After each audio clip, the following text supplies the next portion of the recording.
नमस्कार दोस्तों। तो लीजिए, मैं एक फिर से विजुअल बेसिक 6 के एक नए वीडियो के साथ आपके पास आ गया। हमने अपने पिछले वीडियो में ये समझा था कि मॉड्यूल क्या होते हैं, और हमने ये जान लिया था कि विजुअल बेसिक 6 में मॉड्यूल 3 प्रकार के होते हैं। पहला आपके सामने में दिख रहा है, ये कहलाता है फॉर्म मॉड्यूल। दूसरा, हमने स्टैंडर्ड मॉड्यूल के बारे में पिछले वीडियो में एक प्रैक्टिकल एग्जाम्पल की सहायता से समझ लिया था। आज हम मॉड्यूल के तीसरे टाइप के बारे में बात करने वाले हैं, और वो तीसरा टाइप है क्लास मॉड्यूल। मैं आपको बता दूं कि विजुअल बेसिक जो है एक इवेंट ड्रिवन प्रोग्रामिंग लैंग्वेज है, लेकिन यहाँ पर एक क्लास मॉड्यूल दिया हुआ है जहाँ पे आप ऑब्जेक्ट ओरिएंटेड प्रोग्रामिंग भी कर सकते हैं। तो आज के इस वीडियो में हम ऑब्जेक्ट ओरिएंटेड प्रोग्रामिंग देखने वाले हैं, जहाँ पे सब कुछ डिपेंड करेगा क्लास पे और उसके ऑब्जेक्ट पे। मुझे लगता है कि ये वीडियो आपको ज़रूर पसंद आएगा। तो चलिए वीडियो स्टार्ट करते हैं। सबसे पहले मैंने एक स्टैंडर्ड EXE प्रोजेक्ट बना लिया है, और अब हम करेंगे क्या कि अपने प्रोजेक्ट में, अभी हमारे पास केवल एक ही फॉर्म है, हम अपने प्रोजेक्ट में एक क्लास मॉड्यूल ऐड करेंगे। जानते हैं कैसे ऐड करेंगे? देखिए कि हम अपने प्रोजेक्ट में क्लास मॉड्यूल को कैसे ऐड कर सकते हैं। सबसे पहले हम करेंगे क्या कि प्रोजेक्ट मेनू पे जाएंगे और हमको मिलेगा ऑप्शन ये वाला, ऐड क्लास मॉड्यूल। हम ऐड क्लास मॉड्यूल में जाएंगे। जैसे ही मैं ऐड क्लास मॉड्यूल पे क्लिक करूंगा, आपके सामने में ऐड क्लास मॉड्यूल के नाम का एक विंडो दिखाई देगा। हम चुनेंगे यहाँ से केवल क्लास मॉड्यूल और ओपन बटन पे क्लिक कर लेंगे। इससे क्या हुआ? इससे हमारे प्रोजेक्ट में देखिए एक क्लास मॉड्यूल ऐड हो गया है। और उस क्लास मॉड्यूल में क्या है? उस क्लास मॉड्यूल में एक क्लास 1 नाम का एक क्लास है, और देखिए ये भी बेसलेस है। जैसे हमारा जो फॉर्म मॉड्यूल है उसमें एक बेस होता है, फॉर्म होता है, जहाँ पे हम कंट्रोल ऐड कर सकते थे और कोडिंग भी कर सकते थे। हमने अपने स्टैंडर्ड मॉड्यूल में देखा कि वहाँ बेस नहीं था, हमको केवल प्रोसीजर और फंक्शन या वेरिएबल डिक्लेरेशन हमने किया था। यहाँ भी वही होगा, यहाँ बेस नहीं है, हम इसमें कंट्रोल डायरेक्टली ऐड नहीं कर सकते। तो हम यहाँ पे करने क्या वाले हैं, एक छोटा सा एक बता रहा हूँ एग्जाम्पल। उस एग्जाम्पल की सहायता से आप ये समझ पाओगे कि आखिरकार ये क्लास मॉड्यूल कैसे काम करता है। सबसे पहले हम करने क्या वाले हैं कि हम अपने फॉर्म पर, जो हमारा फॉर्म 1 था ना, हम उसमें 2 टेक्स्ट बॉक्स ऐड कर लेते हैं। देखिए मैंने पहला टेक्स्ट बॉक्स ऐड किया, मैंने दूसरा टेक्स्ट बॉक्स ऐड किया, एक बटन ऐड किया, और एक मैंने और टेक्स्ट बॉक्स ऐड कर लिया है। हम यहाँ पे करेंगे क्या कि पहले वाले टेक्स्ट बॉक्स में फर्स्ट नंबर देंगे प्रोग्राम के रन टाइम में, दूसरे वाले टेक्स्ट बॉक्स में सेकंड नंबर देंगे, और जैसे ही इस बटन पे क्लिक करेंगे यहाँ सम हो जाएगा। लेकिन सारा कॉन्सेप्ट, सब कुछ सम करने का जो कोडिंग है, एवरीथिंग हम अपने क्लास में बनाएंगे। तो चलिए सबसे पहले इसको एम्प्टी कर लेते हैं। टेक्स्ट नाम की प्रॉपर्टी के सामने में टेक्स्ट 1 लिखा है, मैंने इसको रिमूव कर दिया। मैंने टेक्स्ट 2 को भी रिमूव कर दिया, मैंने टेक्स्ट 3 को भी रिमूव कर दिया। इस कमांड 1 में कैप्शन के जगह पर मैंने सम लिख दिया। ये मैंने अपने प्रोग्राम को डिजाइन कर लिया है।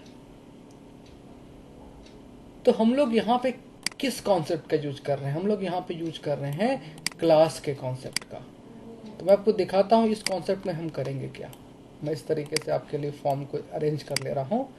हम यहाँ पे, हमने एक क्लास बना लिया है क्लास 1 के नाम का। मैं आपको बता दूं कि एक क्लास में क्या क्या होता है। एक क्लास में वेरिएबल हो सकता है, एक क्लास में जो है वो फंक्शन होता है, और एक क्लास में प्रोसीजर भी हो सकता है।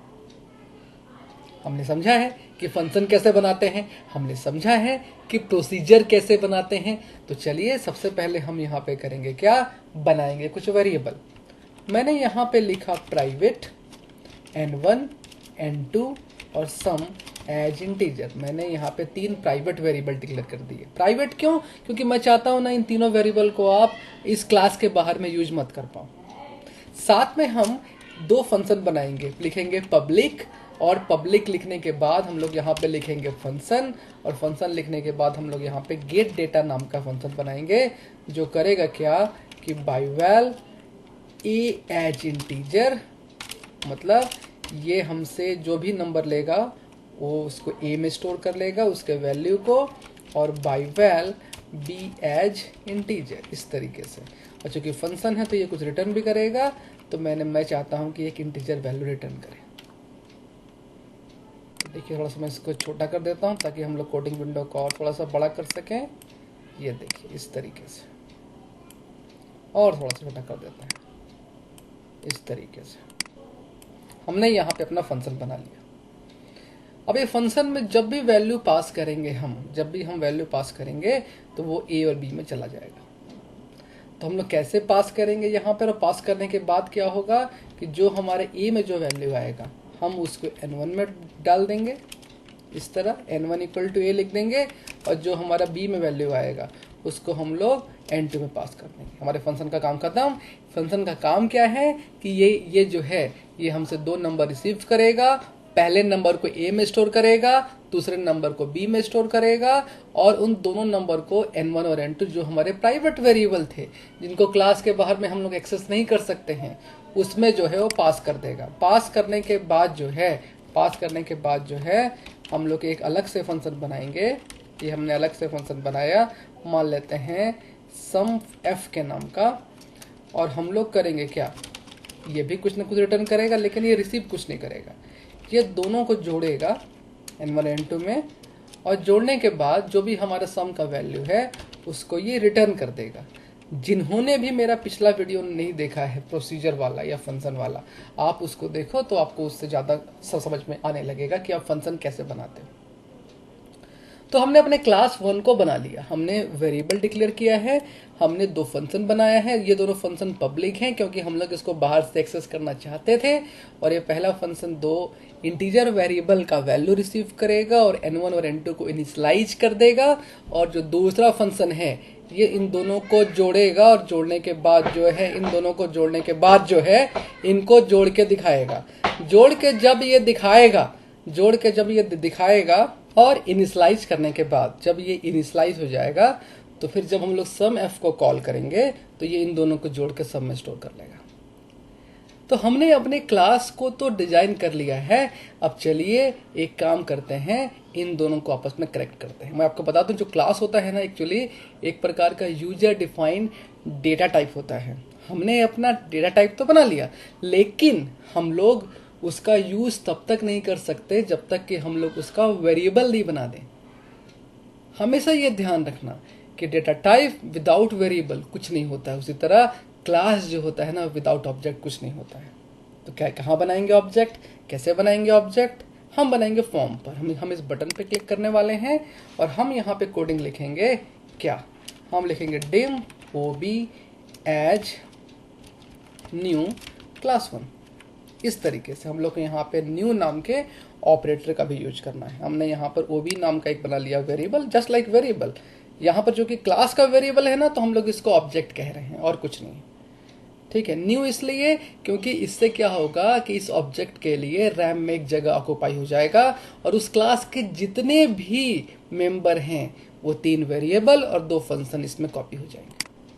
कॉपी होने के बाद हम करेंगे क्या कि हम एक और वेरिएबल डिक्लेयर करते हैं आंसर के नाम का, आंसर एज इंटीजर। और हम करेंगे क्या कि हम इस ऑब्जेक्ट की सहायता से, देखो जैसे मैंने वो भी डॉट लिखा, देखो दोनों फंक्शन यहाँ पे आ गए। 2 फंक्शन क्यों आ रहे हैं, क्योंकि यही दोनों पब्लिक हैं। हमने तो तीनों वेरिएबल को क्या बना के रखा है, प्राइवेट, इसलिए वो इस लिस्ट में नहीं आएंगे। हमने यहाँ पे लिखा गेट डेटा और हमने क्या किया, val text1 dot text comma val text2 dot text. हमने क्या किया यहाँ पे कि text1 डॉट टेक्स्ट में हमने जो भी कुछ लिखा था उसको वैल्यू में चेंज कर दिया, text2 डॉट टेक्स्ट में हमने जो भी कुछ लिखा था वैल्यू में चेंज कर दिया, और चेंज करने के बाद हमने उसको पास कर दिया गेट डेटा में इस तरीके से। लेकिन ये कुछ फॉल्ट बता रहा है। ऐसा क्यों बता रहा है, क्योंकि ये जो गेट डेटा है कुछ ना कुछ रिटर्न करने वाला है, तो वहां से होल्ड करने के लिए हम लोग यहाँ पे आंसर इक्वल टू लिख दे रहे हैं। मैं आपको बता दूं कि हमने अपने क्लास वाले एग्जाम्पल में कुछ भी रिटर्न नहीं किया। देखो यहाँ पे गेट डेटा में हमने कुछ रिटर्न नहीं किया है। तो यहाँ पर लेकिन चूंकि फंक्शन जो होता है ना विजुअल बेसिक का कुछ ना कुछ रिटर्न करता है, इसलिए हम लोग को यहाँ पे करना क्या होगा, एक सिंपली आप वेरिएबल बना दो, उसमें आप उसको असाइन कर दो। हम लोग को इसका यूज कुछ नहीं करना है, हमारे लिए यूज में कुछ नहीं। यदि आप इसको नहीं लिखोगे ना तो फिर एरर आने लगेगा। देखो इस तरीके से वो इक्वल टू को एक्सपेक्टेड कर रहा है, तब इस तरीके से लिख दो। और उसके बाद आप करो क्या कि इस फंक्शन, ये जो हमारा सम एफ था उसमें तो हमने रिटर्न किया है, तो यही है हमारा जो आंसर नाम का वेरिएबल है, उसी में आप फिर से ऑब्जेक्ट की सहायता सम एफ को कॉल करो और जो वहां से कुछ आएगा उसको आंसर में स्टोर कर लो। तो इससे ये ओवरराइड भी हो जाएगा और हमारा जो text3.text था उसमें आप आंसर की वैल्यू को रख दो। तो हमने यहाँ पे क्या किया, हमने यहाँ पे ऑब्जेक्ट बनाया, हमने यहाँ पर जो है एक आंसर नाम का इंटीजर वेरिएबल बनाया, हमने ऑब्जेक्ट की सहायता से गेट डाटा को कॉल किया और उसमें हमने text1 और text2 के वैल्यू को भेज दिया। फिर हमने sumF को कॉल किया और वहां से जो रिटर्न होके आ रहा है, वो रिटर्न होके जो भी कुछ आया हमने उसको आंसर नाम के वेरिएबल में ही स्टोर कर लिया और हम text3.text में हम उस वैल्यू को दिखा रहे हैं। चलो देखते हैं कि इसका आउटपुट क्या आता है। ये फॉर्म आपका, ये देखिए यहाँ पे मैंने लिखा 2, यहाँ मैंने लिखा 3, सम बटन पे क्लिक करेंगे, देखो 5 आ जाएगा। तो क्लास मॉड्यूल इस तरीके से काम करता है। आपका जो फंक्शन है, जो आपका प्रोग्राम का मेन जो काम है, उसको आप क्लास में डिफाइन करो और क्लास में डिफाइन करने के बाद आप आसानी से जो है आप उसको किसी भी फॉर्म में कॉल कर लो। अब इससे फायदा क्या होगा, यदि हम फॉर्म 2 बनाएंगे ना तो फॉर्म 2 में भी केवल आप टेक्स्ट बॉक्स ऐड कर लो और केवल आप ऑब्जेक्ट बना के आपको कॉल कर सकते हो। आपको फिर से जो है ये सब कोडिंग लिखने का जरूरत नहीं पड़ेगा। तो एक बार क्लास बनाइए और बार बार ऑब्जेक्ट बना के आप कई तरीके से अपने प्रोग्राम में वैल्यू पास कर सकते हैं। कई चीजें आपको बार बार रिपीट नहीं करनी पड़ेंगी। तो एक बार फिर से रिकैप देखते हैं, हमने क्लास कैसे ऐड किया, प्रोजेक्ट पे गए और ऐड क्लास मॉड्यूल किया। उसके बाद हमने इस तरीके से अपने प्रोजेक्ट में चेक किया तो क्लास 1 के नाम का एक क्लास बन गया और ये भी बेस लिस्ट था। तो इस एक क्लास का स्ट्रक्चर क्या होता है, हम कुछ वेरिएबल डिक्लेयर कर सकते हैं, हम फंक्शन बना सकते हैं, हम प्रोसीजर भी बना सकते हैं। अब उसके बाद हमने अपने पूरे क्लास को डिजाइन कर लिया। अब हमको ऑब्जेक्ट बनाना है, तो हमने ऑब्जेक्ट कैसे बनाया है, फॉर्म में आके, अपने फॉर्म 1 में आके इस स्टेटमेंट की सहायता से डिम ऑब्जेक्ट का नाम एज न्यू क्लास 1 इस तरीके से बनाइए और फिर जो भी पब्लिक फंक्शन होंगे आप उनको कॉल कर पाएंगे। तो हम लोग यहाँ से कॉल किए और फंक्शन के नेचर के अनुसार आप उसमें काम कीजिए, वैल्यू पास कीजिए, रिटर्न हो रहा है तो रिटर्न वाले वैल्यू को यूज कीजिए और आपका प्रोग्राम बन जाएगा। तो मुझे लगता है कि ये जो वीडियो है ये आपको मदद जरूर करेगा क्लास के कॉन्सेप्ट को समझने में, क्लास मॉड्यूल को जानने में कि किस तरह हम विजुअल बेसिक 6 जो एक इवेंट ड्रिवन प्रोग्रामिंग कहा जाता था वहाँ पे आप क्लास और ऑब्जेक्ट का यूज कर सकते हैं। यदि आपको ये वीडियो पसंद आया तो आप ज़रूर इस वीडियो को लाइक करें, अपने दोस्तों के साथ में इसको ज़रूर शेयर करें। आपको कुछ डाउट होता है तो आप मुझे कमेंट्स कर सकते हैं और यदि आपने अभी तक मेरे चैनल को सब्सक्राइब नहीं किया है तो आप कर लीजिए और हाँ बेल आइकन को ज़रूर दबाएं ताकि जैसे ही मैं कोई नया वीडियो जो है वो अपलोड करूँगा उसका नोटिफिकेशन तुरंत आपको मिल जाएगा। तो आज के लिए बस इतना ही। Thank you.